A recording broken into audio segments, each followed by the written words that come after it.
Hi ma'am. Yengbiriba pumnamaku ahanbamaktada ikoknona khurumjari. Ngasije mamangi laikidaba akhoi ki dadau laikidaba numitudagi numit 13 ni muk lairaga sorat se songadabane bako adu yum mangba yausilakpadagi numit nini ama sondagre adu ngasi tang 8 ngasi tare adu duga magi thoram pumba karma pumba loisenaba haunaba ngasigi silang pumba loire bako adu makha tabdu kamai tawge do dum yenghalage mana basu mayam yawe mana da basu phanam yawe adu khuding mak lausin ba yaba khangau yabu khuding mak loina khangau na bo hona jara mamangi video da chandon thindena haibado ai chandon amubam hapi bako thille adu chandon amuba je maram yam lairamba mala imung manung khatama thingada ba oira mala adu bo ai tang imung manung haibado khra chingamnina ngasi gi oina dai hanjabam ole bako aduna sida achapot ngasai gi achapot to thamnabado sida leire adu duga pabung na yam pamjaba gita lairik amamam ga hapirani aduga somda oi mamo suruk leire mamo se masa khang ngani manipur film da su bor sena bada yam yaw bane hero gumana ti hero ne sidana pojengi envelope sida leire ko envelope sida envelope sida paisa hapani aduga ming nung irani aduga ming igadauri ma mamo sina sida leire ko mamo gi ming do Jiten Sharma bamu la kai dene khangba yarangani aduga ujiki envelope to sida happe ba sigi pojeng box an thai je sigi manung sida box se yang wang mari oide ai ga wang wai ko man lenyan pm le adu mamangi phaijom ni kitang train ta gi dre ko hinda kitang yara male mamangi chappa ka andas mai na ga palle ba chappa ka anda do mayam chanabi khuding ma ki visual laiteng bagi matam phangjaba se yam laibuk phabani khalle ko ado loinamak laiminariba puruk khuding ma ki visual je ai sepa pam jai ba ngasi gidi maitai gi adum tare yam na sepire agoi yam bamna laikidraba dodogi bobo ima se laire ko bobo ki chahi je hundraga nipan ado sai imphal area gi loi khangnaramgani bobo ki mingje mema na ju khangnabane aduga magi certificate name dana randoni na leibo ko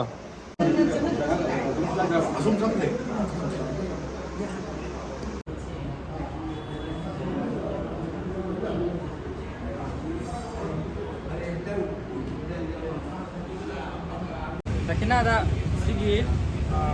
kita like sama laire aduga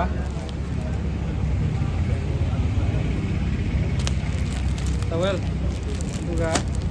sigi phaijom upagi phaijom aduga sigi achapot ki pack simaga maina sille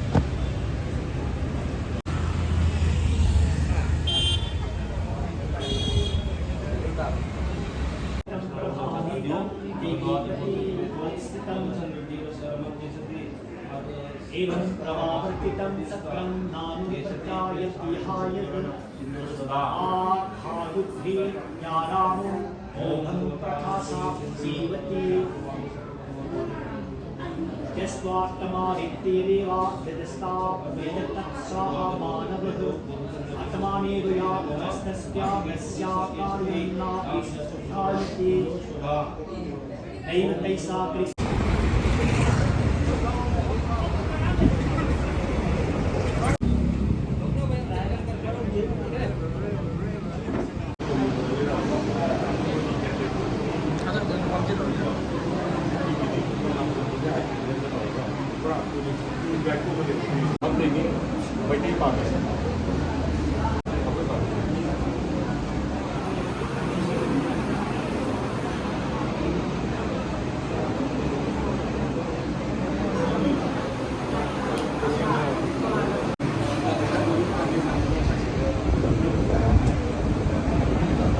Sorat hodringai mamang khoi achapot ki packing je anamba loisile bako achapot packing tawbagi ni mong je ai amta ucharake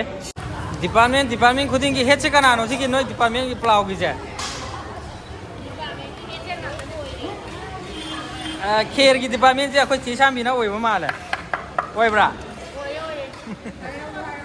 aduga si na khoi ki manager service manager है तार इसना अदुने बाबीना कनोगी कोबली चना की manager अदुगा सोमगी जेतोंबी का how लाओ तिसिना supplier माने ये supplier अदुगा सोमदा लेरिबा paneer department की पनीर ये वो ये कुछ बना तो नहीं है वो सब लोग बजारे खंगे हाय दो अदुगा सोमगी सना अचार डिपार्टमेंट की तिसिना पैकिंग की ने को सोमदा लेरिसिना पैकिंग डिपार्टमेंट की अदुगा सोमगी सिना नुपी की साइड नेबा नुपा की साइड का अमता लके सिजना तन अहिबी नान रमसुमा पोलोइदा लौबा चुही दो अदुदुना सेमबा तन अथुम दो ओइदोइने बको तन गादानि सिदा पैकिंग तौइसे चश्मा याउद्रसु यारे सप्लायर नि सिदा याउरिने नंग मुदी पेकर ने खांगिने अदा सोमनो बॉक्स पैकिंग आता ने को सिलेइस्ता अदा सोमगी जो बॉक्स पैकिंग आता ने फिमू सेट पम याउइने सिदा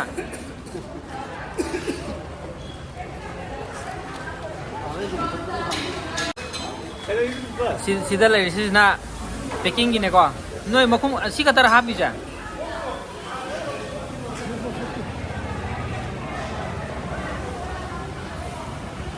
पैकिंग स्माइल लेरे बॉक्स पैक यामे हे तौदुइजे खै ngasi बुजारी हेड आइ तारे मामो कुन आमदा खै लामो हाय सिदा थोंगिजे पनीर ने को कई नो याम थोंगी सिदा सोमगिसिना कइनो थोंबगी जगह ओइदुने बको आउ सिदा तन अहिबी ngarangde hawone मामो वारामनि को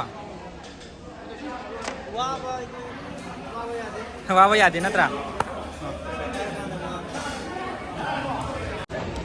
कइनोजे बाटोनजे लिसिंग अमगा चनिपान अदवाई मुक चलेबको अदुदुगा पैकिंग जे स्माइन तौरे अदुगा पैकिंग अचापोट पैकिंग से लिसिंग अनीगा चहुम पैकिंग तौरेबको अदुदुगा पैकिंग स्टाइल दो मनुंग दा कई के हापके दो अमदा यहलके लेरे करीब अदुना खजूर लेरे खजूर खजूर लेरे खजूर तन अकन अकेमबदो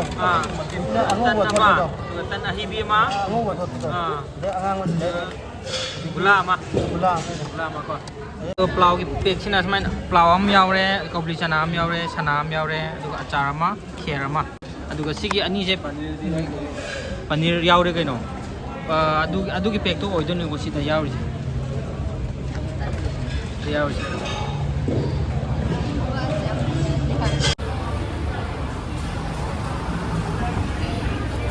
Kamu, packing master itu loh.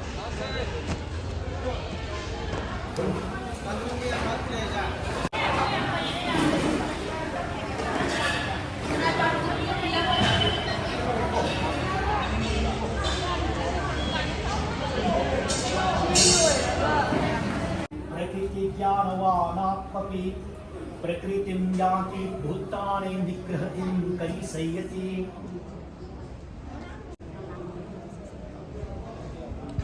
आवृतं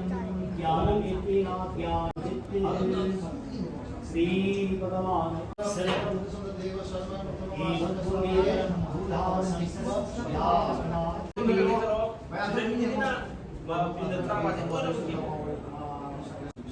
एवं व्याधारितं करस्मात्पुरुषभावोत्तरं क्रीडं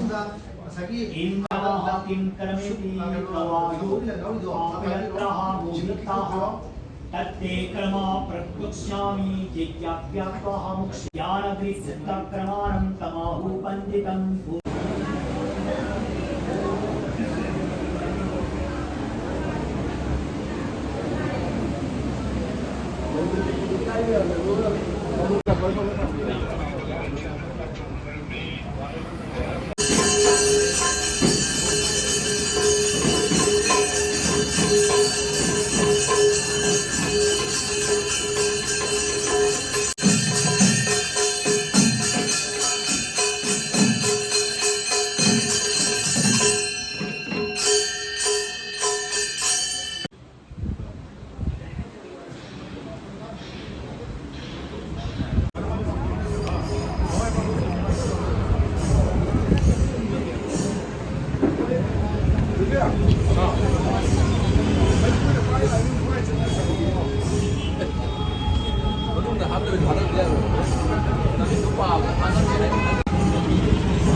Kolom bikin deh aku nih. Ama kaya nih kamu tahu. Daga sono. Tanah gua. Kolom ya boleh box.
Phải hình gì cái tủ.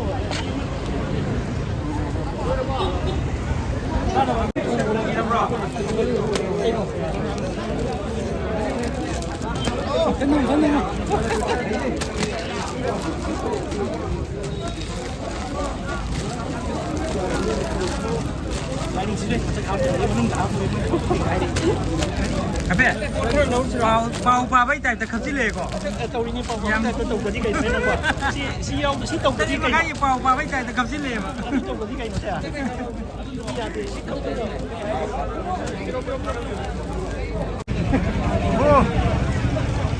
세세세. 아, 혼자 시계 견오네 소라 사자 할까래. 멤버들 좀 어떻게 하네.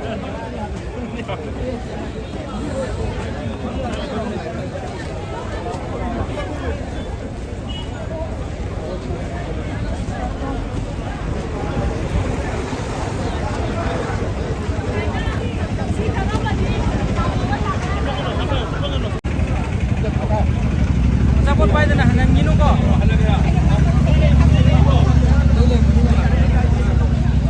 아, 재미 너무 재밌네. चिल्ले जगह चिल्ले सोरात पछा था बस अब क्यों लेंगे री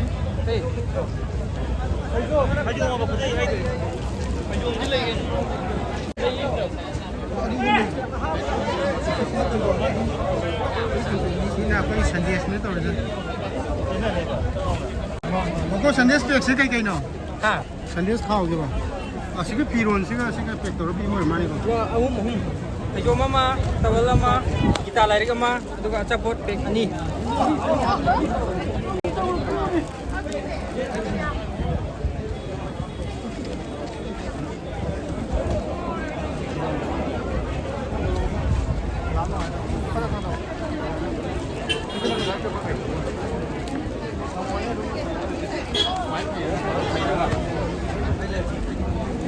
Tandon thin ma ji da ga chaw hot pa yad re sai ji ha ga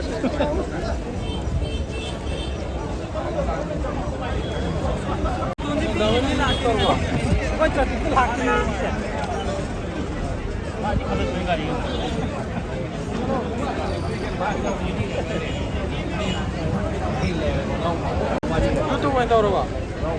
YouTube channel ना YouTube tau re ba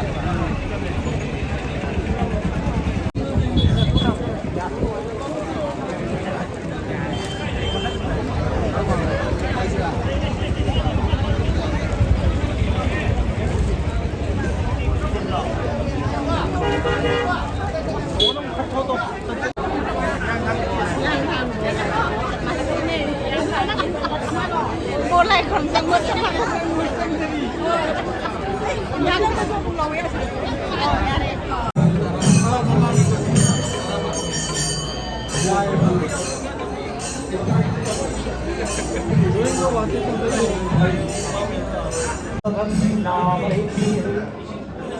अहमार्गति हे देवनाम महारिषिना किच सर्वास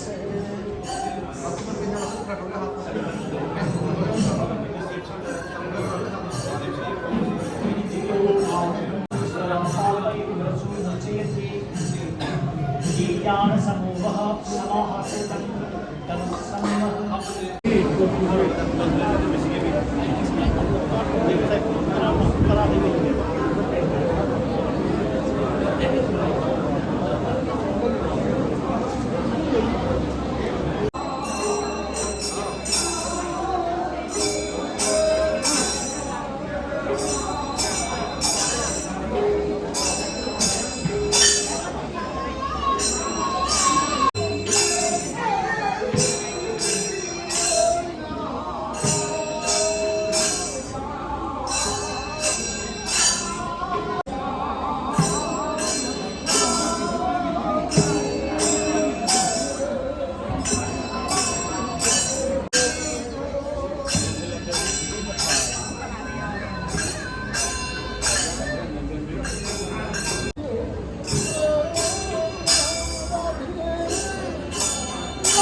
มีจะคราหังดารามาเลย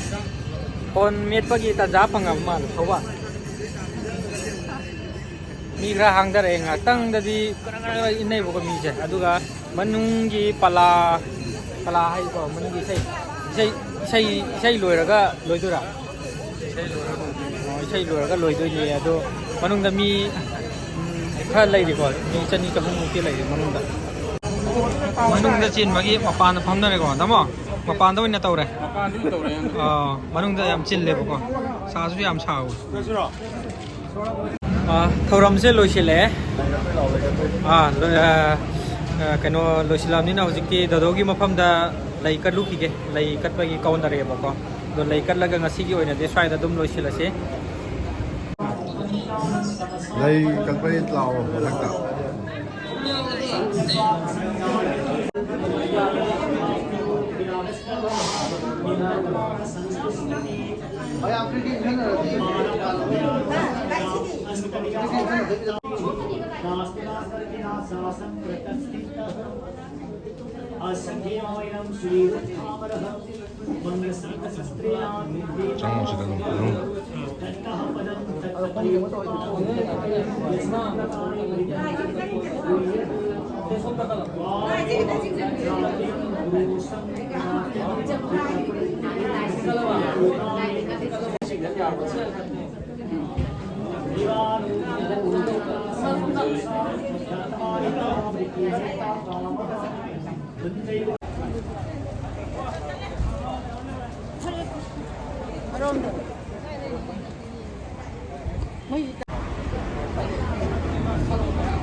มาฮัลโหลก็ฮัลโหลก็เร็วเลยฮัลโหลเร็วเลยยังก็เจ๊